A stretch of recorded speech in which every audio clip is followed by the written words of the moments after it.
Ani maqaan koo Ahmad Arroon jedhama. Iddoon dhaloota kootii godina Arsii magaalaa Asallaati.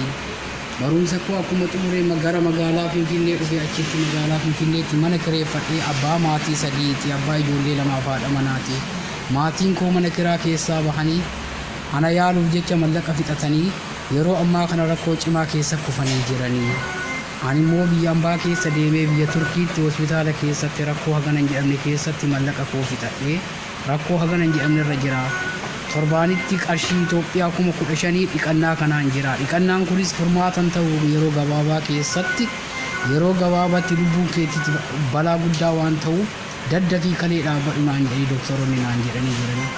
Kanaaf yaa uummata keenya mallaqa kana waan rabbi isin dandeessee akka naa gargaartanii akka lubbuu kee kana naa baraartan gara keessan iyyadha. Mallaqna na gaafatan kun anaaf baay'ee guddaadha humna kiyyaa olii ani mallaqa hamma kanaa qabaachuu dhiisaatii hojii kiyya keessatti waggaa 6 bichaa reef hojjedhee iddoo kan hojjetaa jiru waggaa 2 hojii dhaabee manatti galee dhibeedhaan rakkataa ture yeroo ammaa kanallee algaa irratti galee alga irratti alga hidhamee algaa fi an obboleessan ta'ee akkana jiraataa jira. Akkanaa dhaqqabdan uummata keenyatti isinitti lallabadha isinitti iyyadha uummata kiyya naa dhaqqaba. Wanna na gargaaruu barbaadan hunda keessaniif lakkoofsa baankii banadhee jirutu jira. Lakkoofsa kanarratti akka naa galchitan isin gaafadha. Lakkoofsi baankii kun lakkoofsa baankii Awaashii Duwwaa 1 42 54 52 01 67 00 lakkoofsa baankii hojii gamtaa Oromiyaa 10 25 40 00 22 972 irra isinii deebi'aa. Lakkoofsa baankii akkaawuntii baankii Awaash Duwwaa 1 42 54 52 Duwwaa 1 67 Duwwaa lakkoofsa baankii gamtaa Oromiyaa 10 25 40 Duwwaa 22 972 kunoo fuula kunoo iskiriinii gubbatti ni arguu dandeessan. ሰላሙ አለይኩም ወራህመቱላሂ ወበረካቱ። ወንድማችን አህመድ በአፋን ኦሮሚፋ እንደገለጸላችሁ በአሁን ሰዓት በቱርክ ሀገር በሕክምና ላይ ይገኛል። ሁለቱም ኩላሊቶቹ ፌል ሆነው በየሳምንቱ ደሙ እየታጠበ ነው ህይወቱ እየቀጠለች ያለችው። ያው በየሳምንቱ ደም ለማሳጠብ 15,000 የኢትዮጵያ ብር ይከፍላል ማለት ነው በቱርክ ሀገር። በአሁን ሰዓት ያለውን ሁሉ ጨርሶ የናንተን እገዛ ይሻል። የሁለት ወንዶች ልጆች አባት ነው። በቤት ክራይ በአዲስ አበባ ነበር የሚኖሩት ከባለቤቱ ጋር። በአሁን ሰዓት ባለቤቱም ልጆቹም በጣም በችግር ውስጥ ናቸው።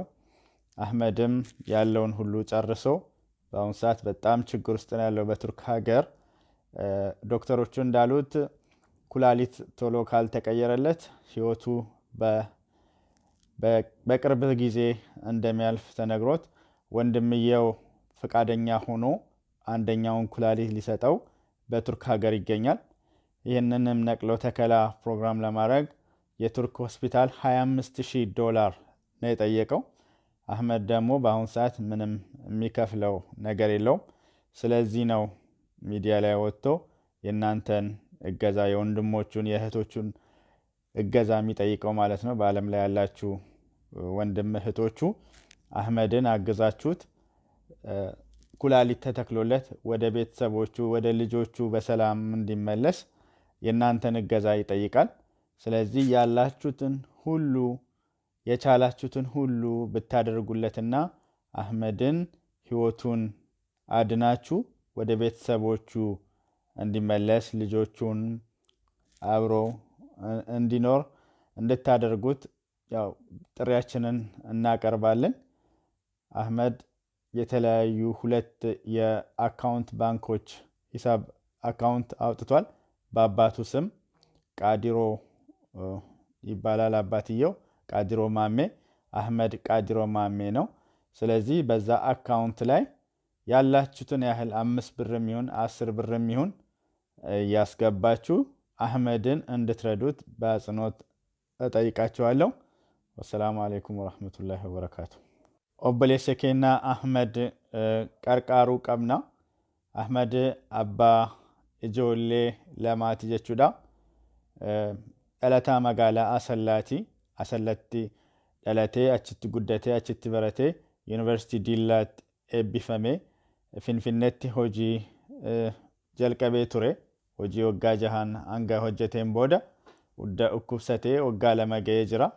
Waggaa 2 hojii dhaabee akkanatti yaalamaa jira jechuudha. Amma yeroo ammaa kana magaalaa Turki Istaanbulitti jira. Magaalaa Istaanbul Turki jira jechuudha. Wanna qabu hunda fixateetiin fayyaa isaatiif Turkiin dhufee amma doktoroonni akka jedhanitti yoo kalee kan kee hin jijjiiranne taate akkanatti yeroo dheeraa jiraachuu waan hin dandeenyeef kalee jijjiirachuu qabda jedhaniini. Obboleessi isallee kalee kana kennuuf biyyarraa dhufee hospitaalli Turkii immoo doolaara 25,000 gaafatan. Ahmed yeroo kana neeraa homata akka hin qabu qarqaarsa sin gaafata jechuudha. 25,000 isaaf baay'ee rakkisaadha jechuudha kafaleetiin jiruu isaa baraaruuf.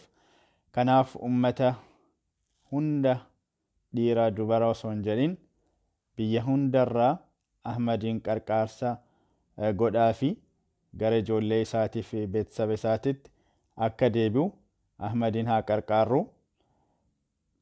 isiniin jedha. Galatoomaa wanna daawwattaniif galatoomaa isiniin jedha. Ahmed yeroo ammaa kana magaalaa Turkiin jira. Qarqaarsa isinirraa barbaada jechuudha. Kanaaf Ahmediin qarqaara. galatoomaa. Wassalaamu alaikum warahmatullahi